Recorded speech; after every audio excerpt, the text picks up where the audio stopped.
I'm Cynthia Hunter, and these are my 5 audience members.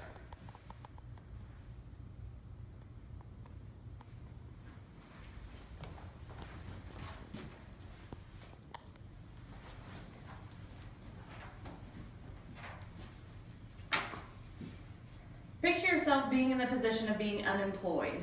Thousands of people in Indiana find themselves in this situation every single year.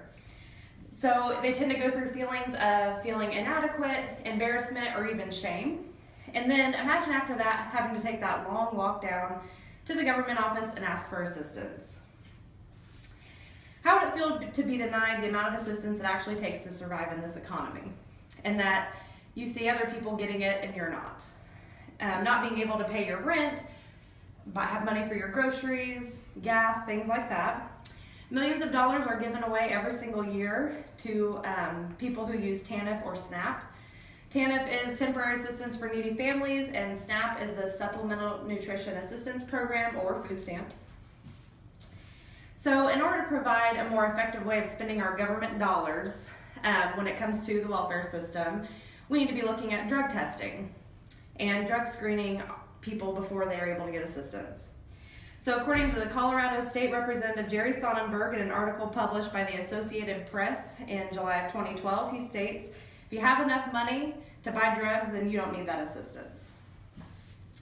So in order to see how mandating drug screening can be more effective as far as government funds go, I'll first talk to you about the problems we have of not having this law, some causes, and then some solutions.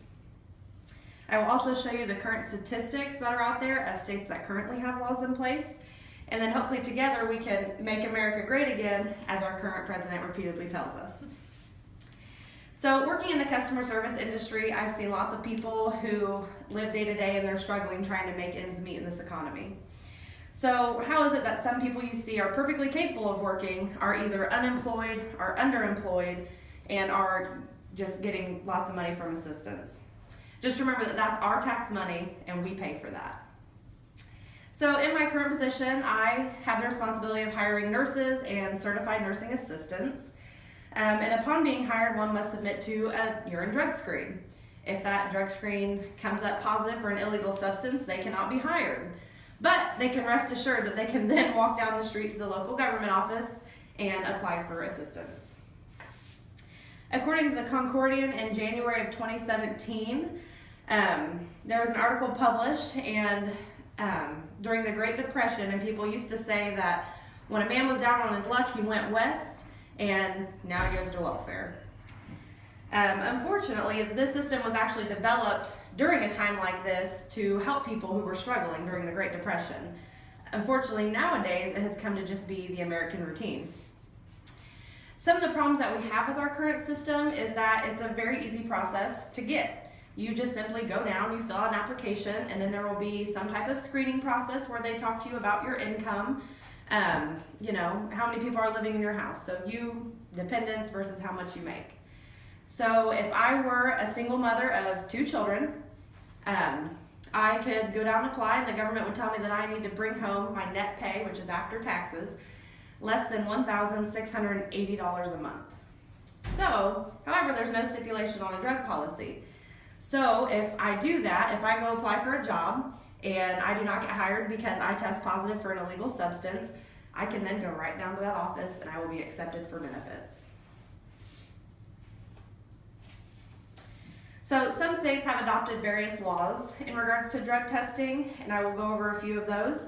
However, not all 50 states have adopted this, and that's just for fear of stigmatizing a poorer population. So far, Oklahoma, Missouri, and Mississippi are 3 of the states that have adopted some type of law. Think Progress is an organization that posted some statistics related to what these states are doing.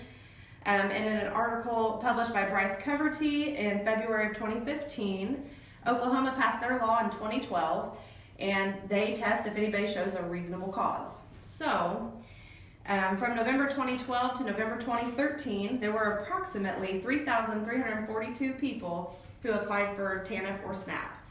Out of those people, only 2,992 were actually drug screened. Of those people, 297 tested positive. Missouri passed their law in 2011, And once again, theirs is just for TANF. So out of 38,970 people, only 446 people were tested. Of those, 48 tested positive. Mississippi passed their law in 2013 only in regards to TANF. And they did a written questionnaire for everyone, and if your questionnaire showed a reasonable likelihood, then you would be drug screened. So only 38 people that year showed a reasonable likelihood and were drug tested. 2 of those people tested positive. So although all of these states have good intentions, the results are a little bit misleading as well. Because if you look into the statistics, the government wants you to think that, for instance, in Oklahoma, in order to test those 2,992 people, or 2,000, that it's going to cost $385,000 roughly. However, that's not the correct statistic. So they want us to think that it's going to cost more than that to actually test everyone. That is actually the current rate if everyone were to be tested. So, the problem with some of the laws that are in effect now is that none of these states actually test every single person who applies for benefits. So the figures are misleading.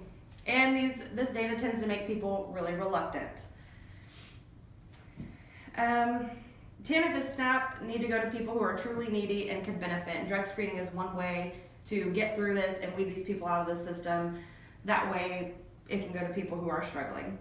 According to the Indiana Institute for Working Families in a 2015 report, Indiana has the 11th highest increase of people who apply for TANF or SNAP. It's about 28.3%.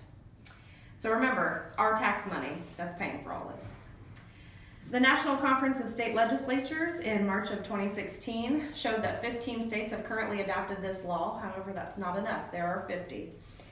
This allows the families who are actually needy to receive it, and the benefits of actually drug testing upon application is that it can also help those people who are struggling. So the ones that do come up test positive, these states have also enacted laws where they're going to help you seek treatment, whether that be a referral source for counseling or some sort of drug treatment program. They will actually help you. And then some of these states, they're all different right now. Some, if you test positive, will let you keep your assistance while you go through treatment as long as it continues. And then others put you on a 3-month waiting period. So your assistance will stop and they'll reevaluate in 3 months to see if you've stopped treatment. So even though we tend to be very conscious of our government spending, it's time that we change the way we think. We have to get actively involved in order to change these laws. So the process of drug screening is a far from perfect system. Lots of things need to come together and come into place in order to make it work. One of the best strategies we have as Americans is our government system. We are the taxpayer. That means we are the customer. They have to listen. So it's about us banding together as a group, as a city, getting the nation involved. Everybody has to get involved in order to show that we want to make a change.